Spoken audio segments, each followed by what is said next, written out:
И точно време е да го напуштиме нашето студио, да ја поздравиме нашата драга колешка Вики и да видиме какви содржини таа ќе ни сподели овој понеделник со нас. Вики, срекни великденски празници, Христос воскресе!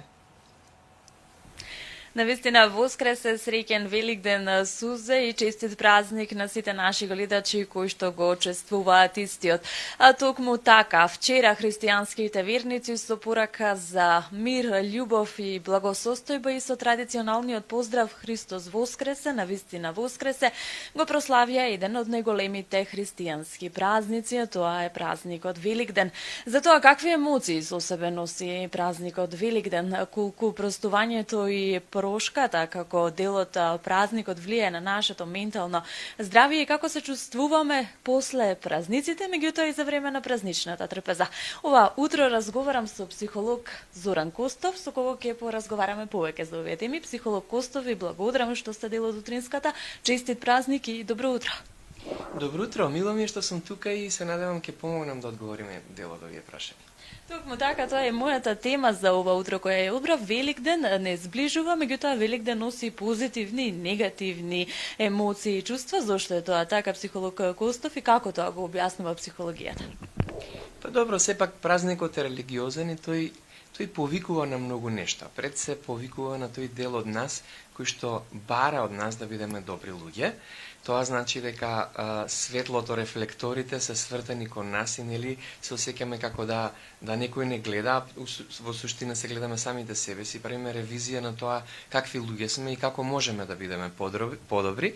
И сето тоа евоцира и провоцира чувства кај нас. Чувства од најразличен карактер. Некој е контент, некој е задоволен со тоа што е, некој мисли и осеќа дека има простор каде може да се поправи во тој христијански дух и може и испровоциран и евоцира кај себе непријатни чувства, така да од тој аспект предпоставувам дека чувствата варираат најмногу поради тие како суптилни повикувања од самиот празник. Многу истражувања говорат дека токму за празниците повеќето од нас се чувствуваме и осамени. Зошто е се тоа така почесто? Дали можеби тука ни се наметнуваат и разни видови притисоци, па некој отишол на патување, па зошто јас да работам сега или нешто слично? Како тоа го објаснувате? Па, во право сте за тоа. Многу луѓе се ја напуштаат државата, меѓутоа имаме еден проблем кој што веќе цела деценија на назад се зголемува, а тоа имаме големо иселеништво. Многу луѓе ја напуштаат државата. Значи, семејствата кои што беа поголеми сега се многу помали и нормално тие што се надвор од нашата држава ја немаат приликата да се зближат и да ги уживаат овие традиционални празници и религиски, онака како што знаеле, така да се буди едно чувство на носталгија, се буди едно чувство на тага, на осаменост, таму во странство не е исто. Еве гледам и во мојата пракса се повеќе во овие периоди од времето, најмногу ме бараат луѓе кои што се веќе иселени и кои што им недостига тој празничен дух. Знаете, во странството, покотоа во католички држави, каде што празниците се малку порано и се прославуваат малку поразлично, не можат во полек да го осетат тоа, дули во рамките на своето помало семејство, така да мислам тоа е проблем број 1 кој што најмногу допринесува за тоа луѓето да се осеќаат поосамено во овој период. Колку идејата за совршено хармонично семејство и убава, богата празнична трпеза исто така може да не се создадат притисоци? Па да, тоа е дека сепак има некои очекувања од тоа како треба да го прославиме мој празник. Точно е тоа дека се очекува многу од нас, повторно тие акцентот и рефлекторот е врз нас за тоа како ќе постапиме и како ќе се представиме за овој великденски празник.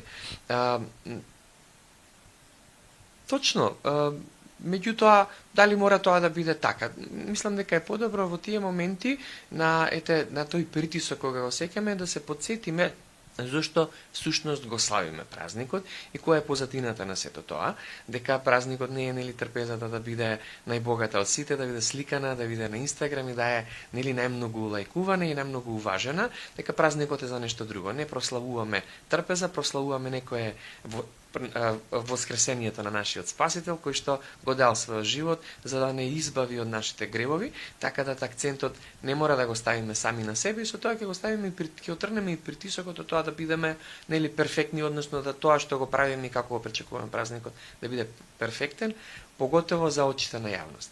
Так, психолог Костов, во време на празници и за време на Великден се здружуваме, се зближуваме со нашите семејства, па на таа богата празнична трпеза може да се појават и различни тензии и конфликти. Сведоци сме дека посебно на овие простори тоа се случува. Како да ги избегнеме тензиите и конфликтите кои што се создаваат за време на празниците, кога сме сите заедно исто?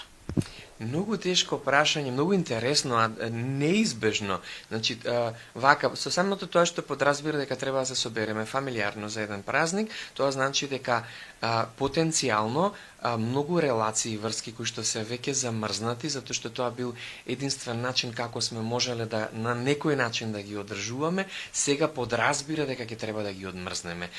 Се подразбира дека истите тие луѓе со кои што не сме можеле да најдеме заеднички јазик, ќе треба да ги поканиме во една блискост и во кој што е ризично да се отворат тие теми по кои што ете се уште не сме можеле да најдеме некое разбирање. Меѓутоа, ајде да се сетиме од религиски аспект што направил Исус и нели да ги следиме неговите стапки, а тоа е Исус го поканил Јуда на последната вечера, иако знаел дека ќе биде предаден од него.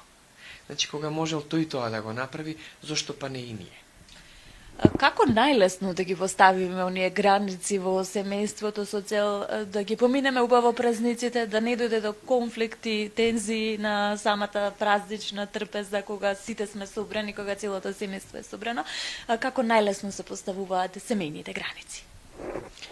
Да, граници е секогаш тешко да се постават, поготово ако се избегнувало да се постават со децении наназад, поготово околу релации кои што се така пипави и кои што нели осеќаме дека упорно газат преку тоа што сме го поставиле, така да во еден ден да се постават може би е скоро невозможно, меѓутоа ете можеме во тие моменти да се сетиме дека не е и толку неопходно некој толку многу да не испочитува, туку е фокусот да го свртиме на тоа што го славиме.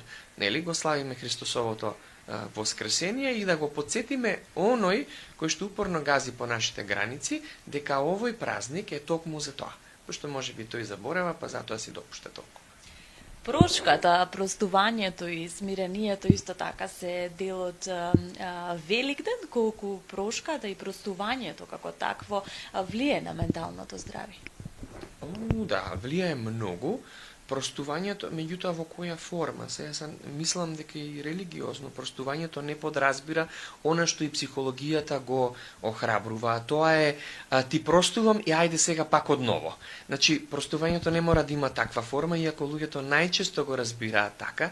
Простувањето подразбира, мислам дека религијата повикува на покаяние, повеќе него на простување. И тоа подразбира, под точка простување се подразбира едно покаяние, а покаянието во суштина од психолошки гледан аспект подразбира увид на ситуацијата. Значи, ние психолошки ја разгледуваме ситуацијата во која што сме направиле нешто или ни направиле нешто од кое што сме оштетени, се осеќаме оштетено, меѓутоа, ако подлабоко ја изанализираме ситуацијата, знаеме дека за секој конфликт, секој недоразбирање се потребни двајца, ние можеме да го продлабочиме тој увид на тоа кој е нашиот удел во целата ситуација.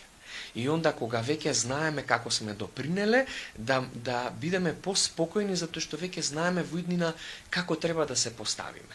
Тоа значи дека кога простуваме, меѓутоа тоа подразбира дека во иднина простуваме и повикуваме другата личност да се обиде и таја да ја свати низината перспектива, низината страна и каде е низиниот удел во сето тоа, за во иднина да го избегнеме истиот тој проблем на кој што нели подразбира и повикува на простување, меѓутоа ако веќе тоа не се случи, да ние самите сме поразлична личност во наредните прилики кога се изложуваме на потенцијално изложување кое што може да биде злоупотребено и да понатаму да нели побарува прочка од нас. Така, убаво речено, и ете да резимираме психолог Костов, колку празниците, ваквите големи празници се повод можеби за нов почеток, да тргнеме одново и да направиме нешто поразлично. Секогаш е убаво да се има повод да се трне одново. Луѓето кои што се на ниво на одлука и веќе се спремни нешто да направат, а се некако заглавени во некоја ситуација. Се што им е потребно е еден мал пуш, едно мало потурнување и зашто да не биде тоа празникот, поготово тој го има најголемиот капацитет да го направи тоа. Така да. Ви благодарам многу што бевте дел од утринската на телевизија Алфа. Ви благодарам за сите овие споделени совети, информации, препораки поврзани со најголемиот христијански празник Великден. Ви го честитам празникот и се надевам ќе говориме и на друга тема во утринската. Благодарам. Честитам празникот и на вас и на вашите гледачи. Милон беше тука. Да, сузе, со психолог Зоран Костов поразговаравме за емоциите кои што го следат Великден и сите оние поголеми празници кои ги чествуваме. Дали можеби имаме дополнителни прашања од студио на оваа тема? Ви благодарам премногу, Вики, немаме дополнителни прашања, бидејќи и времето не ни дозволува, но одличен разговор, одлична загадка за сите луѓе кои што си ги имаме одредени прашања на кои го чекаме одговорот. Верувам дека им помагаме на луѓето да дојдат до одговорите.